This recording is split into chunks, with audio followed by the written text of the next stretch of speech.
अस्सलामुअलैकुम, this is your boy Junaid Asgar और एक ब्रांड न्यू वीलॉग के साथ मैं आप लोगों की खिदमत में हाज़िर हुआ। और सबसे पहले रिक्वेस्ट ये है कि मेरे चैनल को लाइक कर लें, सब्सक्राइब कर लें और बेल आइकॉन प्रेस कर लें ताकि जितनी भी नोटिफिकेशंस हैं वो सीधा आपके मोबाइल पर मिल सकें, क्योंकि यही एक सपोर्ट है जो आप मेरी कर सकते हैं। सब्सक्राइबर्स ऊपर जाएंगे तो मामला भी अच्छे होंगे।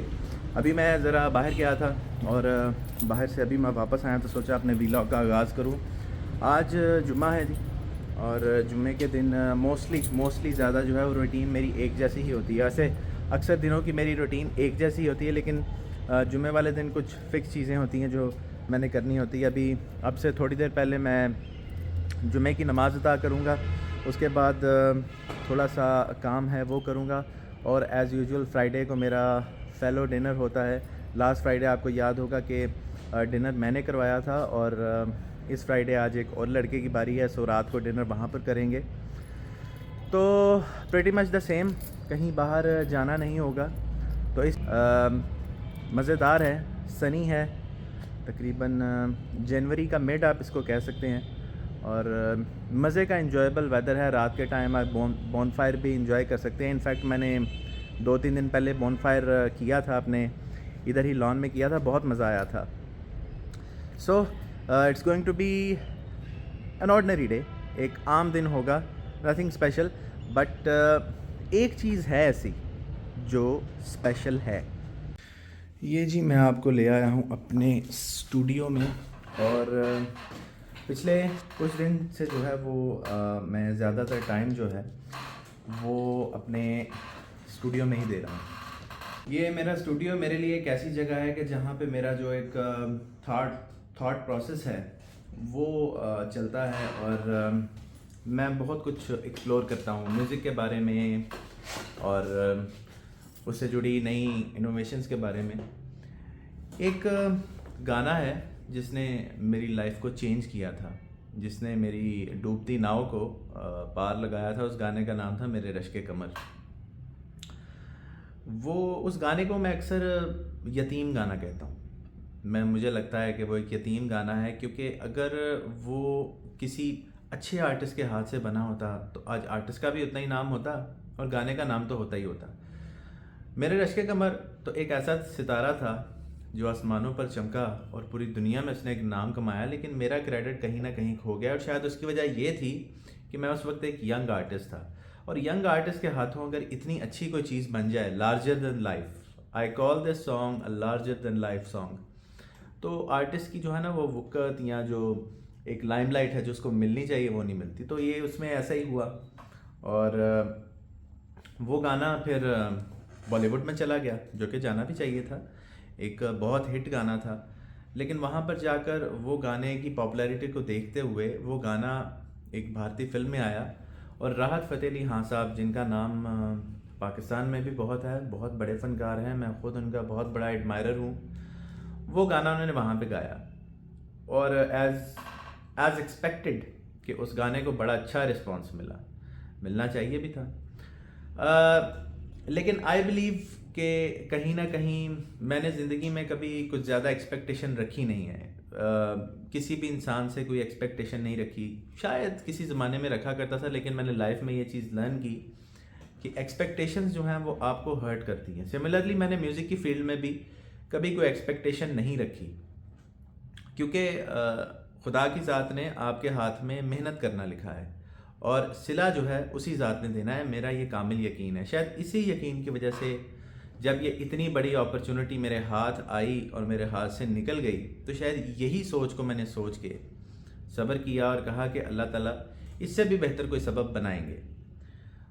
वो गाना मेरी ज़िंदगी का एक असासा है। वो सबको पता है कि एक नुसरत साहब की कवाली थी, वो कवाली थी, उसको गाने की शक्ल मैंने दी थी, और मेरे गाने में जो म्यूज़िक यूज़ हुआ था वो सिर्फ सोल मेरी क्रिएशन थी, मेरे अपने दिमाग की। ट्यून नुसरत साहब की थी और शायरी फ़ना बुलंद शहरी की थी। उस कवाली को गाने की शक्ल दी मैंने, और इस तरह वो पॉपुलर हुआ। लेकिन पिछले 3-4 दिनों से मैं एक चीज़ सोच रहा था, और मैंने इसी तरह के डिम एनवायरनमेंट अपने स्टूडियो में बैठ के इस बारे में बहुत सोचा कि अब उस गाने को रिलीज़ हुए तकरीबन 8 साल हो गए हैं, और ये आई गेस 2025 में 9 साल हो जाएंगे अगस्त में। तो ऐसे ही मेरे दिमाग में ख्याल आया कि हम मुमकिनात की बात करते हैं, पॉसिबिलिटीज़ की, अगर ऐसा हुआ होता तो। बादशाह फिल्म में मेरे रश्क कमर गाना आया था, तो मैंने सोचा कि यार मैंने भी तो कोई नाम कमाया ही होगा थोड़ा बहुत, क्योंकि मेरे रश्क कमर वो हाथी था गाना कि जो मरा हुआ भी 1.25 लाख का था, कि जो इतना ज़्यादा पॉपुलर था कि कहीं ना कहीं मेरा नाम तो लोग जानते ही हैं, पहचानते ही हैं, मेरी आवाज़ को पसंद करने वाले भी बहुत हैं।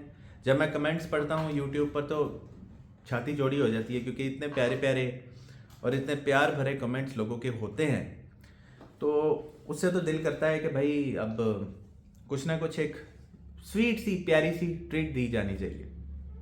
तो 8 साल बाद मेरे दिमाग में ख्याल आया कि मुमकिनात का जिक्र करते हुए कि अगर जुनैद असगर से बॉलीवुड ने यही गाना गवाया होता उनके वर्जन पे, तो वो कैसा होता। अब कैसा होता का जवाब जानने के लिए मैंने क्या किया है कि इस गाने को, इस लार्जर देन लाइफ गाने को सेलिब्रेट करने के लिए मैंने इस गाने को दोबारा गाया है, बॉलीवुड के म्यूज़िक पे दोबारा गाया है। इसमें एक ट्विस्ट है।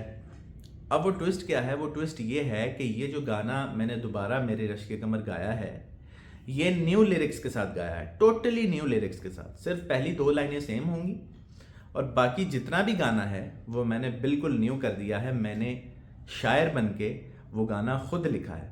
तो इसमें एक ट्विस्ट ये है। तो मैंने सिर्फ इस गाने को एक अपनी तरफ से एक सेलिब्रेट करने के लिए या इसको एक ट्रिब्यूट देने के लिए इस गाने को मैंने दोबारा गाया है, और ये मुमकिन हो रहा है 8 सालों बाद। तो जो अब फैंस हैं जो ये सोचते हैं कि जुनैद असगर को बॉलीवुड में गाना चाहिए था, या बहुत सी डिबेट्स होती हैं, हुई भी हैं, इंडियन जर्नलिस्ट ने भी की हैं कि क्या जुनैद असगर डिज़र्व करते थे बॉलीवुड में आना, या जो भी है। तो एक हल्की सी झलक मैंने आवाम को दिखाई है ये गाना रिकॉर्ड करके नए लिरिक्स के साथ, कि अगर जुनैद असगर बॉलीवुड में आता और ये गाना गाता तो कुछ ऐसे गाता। ये गाना आप बहुत जल्द मेरे YouTube चैनल जुनैद असगर पर सुन सकते हैं, क्योंकि ये तो मेरा वीलॉग सेक्शन है। तो सोचा ये गाना इतना बड़ा है और इतना अजीम है कि इस गाने के लिए एक वीलॉग तो बनना चाहिए। सो बिग अनाउंसमेंट ये है कि ये मेरा गाना जुनैद असगर चैनल पर रिलीज़ होने जा रहा है विद न्यू लिरिक्स। तो आप लोगों ने इसको ज़रूर सुनना है। ये जो वीडियोस देखते हैं वो प्लीज़ ये गाना देखना ना भूलिएगा, बाकी तो कैंपेन चलती रहेगी, ठीक है। सो इस गाने की मेकिंग में और डिज़ाइनिंग में मैं मसरूफ़ था, और ज़ाहिरी बात है नई शायरी लिखने में बड़ा वक्त लगता है जी, बहुत वक्त लगता है। तो मैं बस इसी स्टूडियो में मैंने बहुत ज़्यादा वक्त गुजारा है। तो आज भी मैं यहाँ पे बैठा हूँ, उसी की तैयारी में लगा था, लेकिन मैंने कहा कि भाई वीलॉग तो ज़रूर बनना है, चाहे जो मर्ज़ी हो जाए, इसलिए मैं आप लोगों के सामने आ गया हूँ। और ये थी मेरी बड़ी अनाउंसमेंट मेरे रश्क कमर के हवाले से कि मैं दोबारा इसको 8 साल बाद गा रहा हूँ, और आप लोगों ने इसे ज़रूर सुनना है। सो आज का दिन काफ़ी हद तक ओवर हो चुका है। अगर आप ऑफिशियल आवर्स की बात करें तो तकरीबन मगरिब का टाइम हुआ जा रहा है। तो सोचा कि आप लोगों से अलविदा लेता हूँ आज के इस व्लॉग में, क्योंकि जो एक मेजर अनाउंसमेंट थी वो तो मैंने कर दी है, और मेरे नज़दीक एक बहुत बड़ी अनाउंसमेंट है। सो आज का बाकी जो दिन है वो तो मैं बता चुका हूँ कि मेरी आगे क्या मसरूफियात होंगी। अगले व्लॉग तक के लिए आपसे इजाज़त चाहूँगा। अगले व्लॉग में आपसे मुलाकात होगी, और इन दी एंड मेक श्योर कि आप जो मैं ये गाना रिलीज़ करने जा रहा हूँ, मेक श्योर कि आप उसे देखें, ठीक है जी। तो मुझे दीजिए इजाज़त। जुनैद असगर की तरफ से over and out with my new song मेरे रश्क कमर, कमिंग सून।